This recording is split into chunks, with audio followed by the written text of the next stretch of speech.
అక్కడే కుప్పకూలింది. ఇంతకీ ఏం జరిగిందనంటే సూర్యాపేట జిల్లా డి కొత్తపల్లి మండలం నాగారం మండలం డి కొత్తపల్లి గ్రామంలో ఒక దారుణ ఘటన చోటు చేసుకుంది. గ్రామానికి చెందినటువంటి కడారి సైదులు, కాసం సోమయ్య, నాగయ్య, కాసం లింగయ్య అనే వ్యక్తులకు కాసం సోమయ్య దంపతులకు మధ్య పాత కక్షలున్నాయి.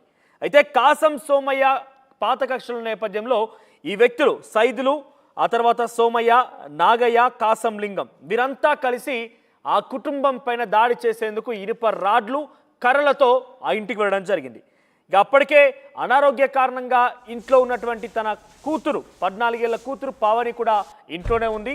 వారంతా ఒక్కసారిగా మూకుమ్మడిగా వచ్చి తమ తల్లిదండ్రులపై విచక్షణ రహితంగా దాడి చేస్తున్నారు, కర్రలతో రాడ్లతో కొడుతున్నారు.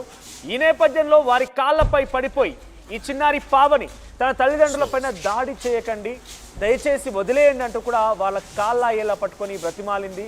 చాలా కన్నీరు మున్నీరుగా విలపించింది. అక్కడ ఒక రకంగా చెప్పాలంటే వారు దాడి చేస్తున్నప్పుడు వారిని కొట్టొద్దు అంటూ వారికి అడ్డంగా వెళుతూ వారి కాళ్ళపై పడుకొని చాలా ఘోరంగా బతిలాడుకుంది. కానీ ఆ కుటుంబం ఎవరైతే దాడి చేసేందుకు వచ్చారో వారెవరు కూడా ససేమిరా వినలేదు. ఈ నేపథ్యంలో కన్నీరు మున్నీరుగా విలపించి దాడి చేయకండి అంటూ అరుపులు, కేకలు వేసి దీంతో ఆ చిన్నారి పావని 14 ఏళ్ల చిన్నారి గుండె పగిలి చనిపోయింది. సో ఒక రకంగా చెప్పాలంటే ఆ ఏడ్పుకి, ఆ దుఃఖానికి, ఆ భయానికి అప్పటికి అనారోగ్య కారణంగా ఉన్నటువంటి ఆ పాప మరింతగా అనారోగ్యం బారిన పడి ఆన్ ద స్పాట్లో వారు దాడి చేస్తున్న సమయంలోనే ఒక రకంగా చెప్పాలంటే హార్ట్ స్ట్రోక్ అని కూడా చెప్పొచ్చు, గుండె పగిలేలా విలపించి అక్కడికక్కడ కుప్పకూలిపోయి చనిపోయింది. ఈ ఘటన నాగారం మండలం, సూర్యాపేట జిల్లా నాగారం మండలం డి కొత్తపల్లి గ్రామంలో చోటు చేసుకుంది. ఒక 4 వ్యక్తులు కర్రలతో సోమయ్య కుటుంబాన్ని పై దాడి చేసేందుకు అక్కడికి వచ్చారు. సైదులు, నాగయ్య, కాసం లింగం అనే వ్యక్తులు అక్కడికి చేరుకున్నారు. సోమయ్య దంపతులపై దాడికి దిగారు. ఆ సమయంలో అనారోగ్యం బారిన పడినటువంటి తన కూతురు అక్కడే ఉంది. వాళ్ళ తల్లిదండ్రులపై దాడి చేస్తున్న నేపథ్యంలో కొట్టొద్దు అంటూ వాళ్ళ కాళ్ళ ఏలా పట్టుకుంది, గుండెలు పగిలేలా విలపించింది, ఏడ్చింది. కానీ వారు ససేమిరా అన్నారు. దాని స్పాట్లోనే అక్కడ దాడి చేస్తున్నటువంటి సమయంలోనే ఆ చిన్నారి పావని మృతి చెందింది. గుండె పగిలేలా విలపించి అక్కడికక్కడే కుప్పకూలిపోయింది. అయితే దాడి తర్వాత మీరు చూస్తే కనుక థర్డ్ బాక్స్లో ఎంత హృదయ విదారకమైనటువంటి దృశ్యాలంటే ఆ 14 ఏళ్ల చిన్నారి చనిపోయిన తర్వాత ఆ దాడికి గురైనటువంటి తల్లిదండ్రులు ట్రీట్మెంట్ తీసుకొని ఆ పాప చనిపోయిన తర్వాత ఆ మార్చరీ దగ్గరికి వచ్చి ఆ పాపపై పడుకొని గుండెలు పగిలేలా ఏడుస్తున్నారు.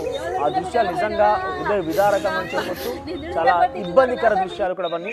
ఆ పాప డెడ్ బాడీపై పడుకొని వాళ్ళు విలపించే తీరు చూసిన తర్వాత ఎంతటి వారైనా కూడా డెఫినెట్గా కన్నీరు పెట్టక తప్పదు. ఎందుకంటే ఎవరు ఊహించినటువంటి ఘటన. అసలు ఆ పాత కక్షలకి ఆ చిన్నారికి ఏదైనా సంబంధం ఉందా?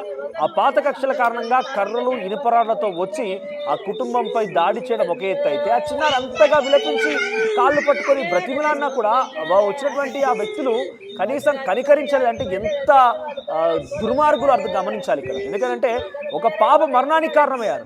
ఆ కక్ష ఒక చిన్నారి ముక్కుపచ్చలారిన చిన్నారి మరణానికి కారణమైందనంటే ఎంతటి హృదయ విదారకం. ఒకసారి ఆ పాప సంబంధించిన బంధువులు, అమ్మమ్మ ఈ ఘటన తర్వాత మాట్లాడుతున్నారు. ఏం మాట్లాడారు? ఫోన్ చేసింది, దాడిని కొట్టిండ్రు రా, దాడిని కొడుతుర్రు రా దాడి అని ఫోన్ చేయగానే వస్తున్నా అమ్మా, ఎవరు కొట్టిర్రు అంటే ఎవరోనే అని అన్నాడు. అది అన్నాక వాళ్ళ అత్తయ్య ఫోన్ చేసింది, మేము నేను కూడా చుట్టూ దిగు ఆగమవుతుంటే ఫోన్ చేసింది. దాడి అని ఓ బిడ్డ అని అని లేవలేకుండా ఎక్కుంటా పోయిండాడు. ఎక్కుంటా పోయి బిడ్డ నాకేం కాలే ఏం కాలని పండుకొని ఆడ నిలబడ కూకొని రాయితలేదు అని చేయలు నలిసితే నా బిడ్డ పోయి అమ్మ దాడికి ఏం లేదా అంటేనే ఉంది. అప్పుడు అయిపోయింది, దాడిని కొట్టిండు అని కొట్టింది. కడారి సైదుగాడు, కడారి సోమడు, కాసం కలింగడు. ఎందుకు కొట్టిరు? ఏమో కొట్టలే, మేమేం పంచాయతీ పెట్టుకోలే. వెనుకటెన్నడో 15 ఏళ్ళ కింద పంచాయతీ ఉంటే అయిపోయింది. వాళ్ళకు మాకు కేసులు కొట్టేసుకున్నాం, అన్ని కొట్టేసుకున్నాం.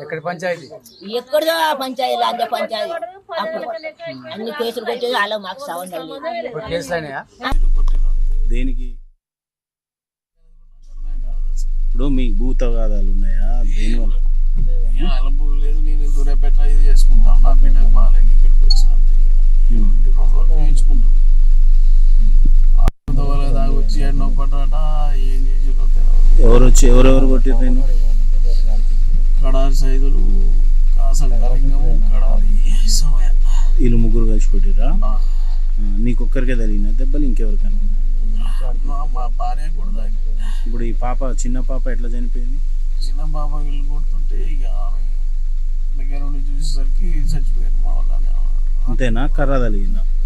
ఇక తాకిందో నేను అడ్డమంటే తాకింది తెలియదు, ఎట్లా అనేది నాకు తెలియదు.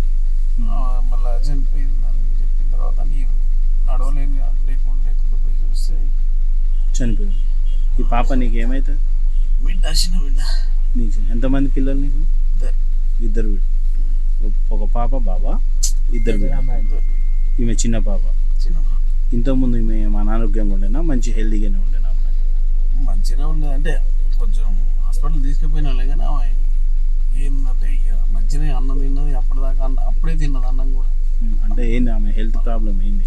ప్రాబ్లం ఉంటే హాస్పిటల్లో చూస్తున్నాం, మంచిగా ఉన్నది. కానీ ఇక సడన్గా ఈ లొల్లిలో మెడిసిన్ స్టాక్ ఇది అది కలిపి వీళ్ళందరూ మమ్మల్ని చంపిదన్న ఉద్దేశంతో ఏదైపోయింది అనుకుంటున్నా. మరి కర్ర గిట్ట ఏమైనా తాకిందో, మరి రాడు గిట్ట తాకిందో కూడా తెలియదు. నీకు అన్కాన్షియస్లో ఉన్నావు అంటే నీకు అర్థం కావాలి. నేను అడ్డం పడిపోయాను కదా, తెలియదు. వాళ్ళ నిందితులు ఉన్నారా ఇప్పుడు? దొరికిరా పోలీసు వాళ్ళకు? ఏమో నాకు తెలియదా. మీరు పిటిషన్ ఇచ్చిరా? పిటిషన్ అయితే ఇచ్చాను. సో సూర్యాపేట జిల్లా నాగారం మండలం డి కొత్తపల్లిలో జరిగింది ఈ ఘటన. ఒక కుటుంబంపై, సోమయ్య దంపతులపై విచక్షణరహితంగా పాత కక్షలు దృష్టిలో పెట్టుకొని శత్రుత్వం పెంచుకొని వారిపై దాడి చేసేందుకు వచ్చారు కొంతమంది వ్యక్తులు. సో కాసం లింగయ్య, కడారి సోమయ్య, కడారి సైదులు, నాగయ్య వీరందరూ కూడా వచ్చారు. సోమయ్య దంపతులపై దాడి చేస్తున్న సమయంలో తన చిన్న కుమార్తె పావని, 14 సంబంధించినటువంటి కుమార్తె అక్కడే ఉంది స్పాట్లో. వారి తల్లిదండ్రులపై దాడి చేస్తుంటే వద్దని నిలువరించడంతో పాటుగా కాళ్ళ ఎలా పడింది, వారిని కొట్టొద్దంటూ కూడా దండం పెట్టింది, కాళ్ళపై పడిపోయింది.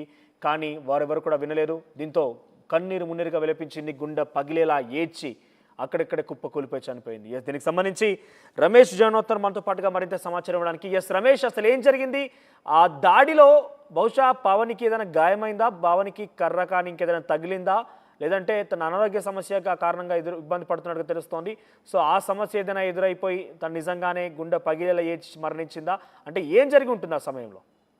పాపకు కొంచెం ఆరోగ్యం కూడా సరిగా లేదు. అదే సమయంలో కూడా తల్లిదండ్రులపై జరుగుతున్నటువంటి దాడిని ఒక్కసారిగా తట్టుకోలేకనే మృతి చెందిందని కూడా తెలుస్తుందని చెప్పవచ్చు. మొత్తం తల్లిదండ్రులంతా కూడా కన్నీరు మున్నీరు అవుతున్నారు. నిజంగా ఇది విషాదకరమైన ఘటన అని చెప్పవచ్చు. ఎందుకంటే ఆ తల్లిదండ్రుల ముందరనే పాప అనేది ఈ విధంగా చనిపోవడం అనేది మొత్తం కూడా తల్లిదండ్రులు గుండెలు పగిలేలా ఏడుస్తున్నటువంటి పరిస్థితి కనిపిస్తుంది. గత కొంతకాలంగా ఈ గ్రామంలో ఏదైతే ఉందో డి కొత్తపల్లి, నాగారం మండలం డి కొత్తపల్లిలో వీరికి అదేవిధంగా పక్క అదే గ్రామంలో ఉన్నటువంటి వారి బంధువులకి గత కొంతకాలంగా కూడా ఆ భూ తగాదాలు కూడా కొనసాగుతున్నాయి. ఆ తగాదాల నేపథ్యంలోనే వీళ్ళు ఆ ఊరి విడిచిపెట్టి కూడా సూర్యాపేటలో మెకానిక్ పని చేసుకుంటూ కూడా ఆ సోమయ్య వెళ్ళడం జరిగింది. ఆ తర్వాత కూతురు ఆరోగ్యం బాలేకపోతే మళ్ళీ అక్కడ మెకానిక్ వృత్తి బంద్ చేసి మళ్ళీ ఆ గ్రామంలోకి వచ్చి గత కొంతకాలంగా గ్రామంలోనే నివాసం ఉంటున్నటువంటి పరిస్థితి కనిపిస్తుంది. అయితే గతంలో జరిగినటువంటి ఆ పాత కక్షలు, భూ తగాదాలని దృష్టిలో ఉంచుకొని